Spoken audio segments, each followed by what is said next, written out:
Students, welcome to Disha Hindi classes. आज हम इस वीडियो में हिंदी में स्त्रीवादी साहित्य के बारे में हम जानेंगे। स्त्री के महत्व को वैदिक काल में सबने स्वीकार किया है और वेद पुराणों में सम्मान मतलब ऊंचा दर्जा दिया गया है। पुरुषों के सदृश पूजनीय एवं अनुकरणीय थी। जीवन के प्रत्येक क्षेत्र में उसे महत्व दिया जाता था, वेदों में और वैदिक काल में। स्त्री और स्त्री जीवन के वैदिक काल से आधुनिक और उत्तराधुनिक काल तक अनेक सोपानों का सफर किया है। समाज में स्त्री जीवन में उतार चढ़ाव के सुखद और दुखद स्थितियों का स्वाद लिया है। स्त्री शब्द की उत्पत्ति, स्वरूप एवं महत्ता की व्याख्या करते हुए पतंजलि जी ने यह लिखा है कि शब्द, स्पर्श, रूप, रस और गंध इन सब का सम्मुख ही स्त्री है, इस तरह उन्होंने कहा है। और अथर्ववेद में यह कहा गया है कि विद्या का आदर्श सरस्वती माता और धन का लक्ष्मी जी, शक्ति दुर्गा में, और इतना ही नहीं सर्वव्यापी ईश्वर को भी जगत जननी के नाम से सुशोभित किया गया है। वेद पुराण में स्त्री को उच्च स्थान दिया जाने के बावजूद भी मध्य युग में स्त्री के जीवन में अत्यंत परिवर्तन आया। मतलब परिवर्तन यानी बहुत सारे चेंजेस आ गए। स्त्री केवल भोग विलास की वस्तु बनकर रह गई है और स्वतंत्रता के बाद स्त्री अपने अधिकारों के प्रति अधिक सचेत एवं जागरूक हुई है, अलर्ट हो गई है और वह परिवार, समाज, राजनीति, आर्थिक एवं धार्मिक सभी क्षेत्रों में उसकी क्रियाशीलता बढ़ी है। मतलब वह भाग लेना शुरू करी है। भारत में 20वीं सदी को महिला जागरण का युग कहा जाता है, क्योंकि मध्यकाल में स्त्री के जीवन में हर तरह का शोषण मतलब एक्सप्लॉयटेशंस किया जाने लगा था। स्त्री नरकी जीवन मतलब नरक के तरह व्यतीत करने लगी है। मतलब उसे बहुत सारे बाधाएं दी जाने लगी। पितृसत्तात्मक व्यवस्था ने स्त्री संबंधी ऐसे विधानों को रचना की जिसमें वह पिसती गई है और पतनावस्था को प्राप्त हुई है। मतलब आजकल भी हम स्त्री को ऊंचा दर्जा नहीं देते हैं, समान नहीं मानते हैं।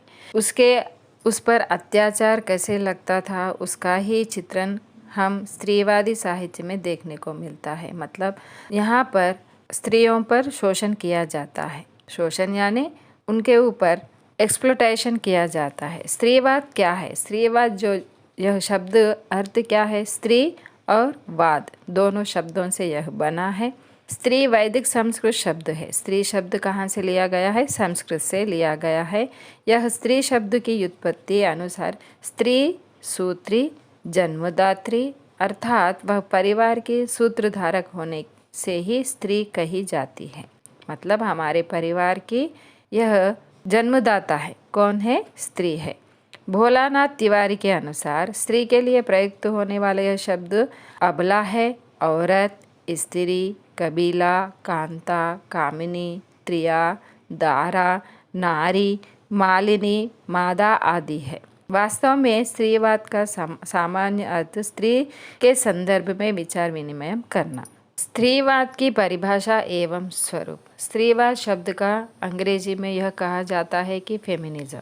यह हिंदी अनुवाद क्या हो गया? स्त्रीवाद, जिसका अर्थ है नारी अधिकारवाद। मतलब नारी के अधिकार क्या है?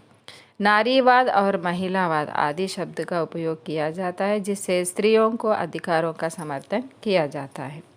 स्त्रीवाद एक व्यापक अवधारण है जो किसी एक तत्व पर आधारित नहीं है। यह बहुत सारे लोगों ने अपने अपने ढंग से यह परिभाषित किया गया है।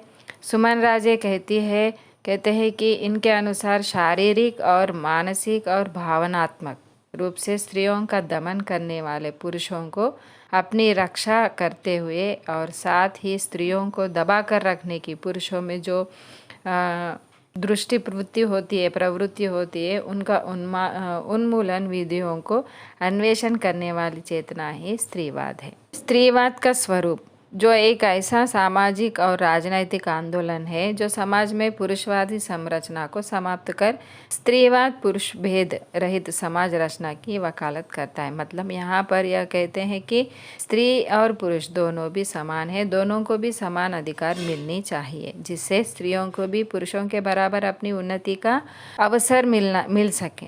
आज के युग में संवैधानिक रूप से स्त्री को पुरुषों के समान अधिकार दिए गए हैं। परंतु समाज में स्त्रियों की ओर से उन अधिकारों का प्रयोग बहुत कम होता है। आज भी हम हमारे घर से बेटियों को बाहर जाने के लिए, ज़्यादा घूमने करने के लिए हम परमिशन नहीं देते हैं। मतलब वो जैसे लड़कों के समानता नहीं कर सकती है। इसका प्रमुख कारण यह है कि अधिकार चेतना स्त्री को आज भी समाज में सम्मान की दृष्टि से नहीं देखा जाता है। इस प्रकार इन अधिकारों के प्रति स्त्रियों में जागरूकता और स्त्रियों के संदर्भ समाज की मानसिकता को बदलना स्त्रीवाद का मुख्य उद्देश्य है। मतलब यह कहता है कि स्त्रीवाद यह कहता है कि नारी और पुरुष दोनों भी समान हैं। स्त्री मुक्ति चेतना और स्त्री मुक्ति आंदोलन इतिहास की शुरुआत ब्रिटेन और अमेरिका में हुई। जैसे कि किस लिए हुई, वहाँ पर दोनों को भी एक ही समान की सैलरी मिलनी चाहिए, इस तरह का आंदोलन हुआ है। महिला और पुरुष को भी, दोनों को भी समान वेतन को लेकर हड़ताल हुई थी। इसी दिन के बाद में अंतर्राष्ट्रीय महिला दिवस के रूप में मनाया गया है। और एक जो आंदोलन हुआ था, स्त्री और पुरुष को संपूर्ण और बराबरी के कानून अधिकार दिए जाएंगे, लेकिन असली सफलता 1920 में जाकर मिली, जब अमेरिका में स्त्रियों को वोट डालने का अधिकार मिला। यहाँ पर अमेरिका में स्त्रियों को पहले वोट डालने का अधिकार नहीं था, परंतु 1920 के बाद उन्हें वोट डालने का अधिकार भी मिल गया। और उसी तरह 1951 में संयुक्त राष्ट्र की महासभा ने भारी बहुमत से महिलाओं को राजनीतिक अधिकारों का नियमित पारित किया। अंतर्राष्ट्रीय स्तर पर नारी मुक्ति आंदोलन का प्रारंभ तभी से माना जाता है। यहाँ पर भारतीय स्त्रीवादी आंदोलन, यहाँ पर किसके लिए आंदोलन? महिलाओं के लिए समान राजनीतिक और आर्थिक और सामाजिक अधिकारों को स्थापित करने के लिए, समान अवसर प्रदान करने के लिए आरंभ किया गया भारतीय स्त्रीवादी आंदोलन। यहाँ पर यह नवजागरण के साथ हुआ। जैसे कि 20वीं शताब्दी के स्त्री स्वातंत्र की चेतना का प्रारंभ हुआ, जिसके बीज 19वीं सदी में के अंत में दिखाई देते हैं। जैसे कि 20वीं सदी में महिलाओं के संगठित आंदोलन पर यह दिशा में हो रहे थे, जिसका लक्ष्य समाज और परिवार में नारी को आत्मनिर्भर बनाना था। आत्मनिर्भर यानी वो अपने पैरों पे खुद खड़े हो सके और अपने परिवार को वो संभाल सके, इस तरह का। भारत में नारीवाद के इतिहास को 3 भागों में बांटा गया है। 19वीं शताब्दी में शुरू हुआ आंदोलन, जिसमें ब्रिटिश सरकार का सती प्रथा के बारे में विरोध है। सती प्रथा आप लोग जानते हैं, जब पति गुजर जाता है तो उसी के साथ पत्नी को भी आग में डाला जाता है, उसे सती प्रथा कहते हैं। उसके बाद हमारे यहाँ राजा राम मोहन राय जैसे स्त्री के समर्थन का आंदोलन देखने को मिलता है। और स्त्री से संबंधित बाल विवाह, बहु विवाह, दहेज प्रथा, सती प्रथा इत्यादि को इन्होंने विरोध किया है। इसी कारण राजा राम मोहन राय को इस आंदोलन का जनक कहा जाता है।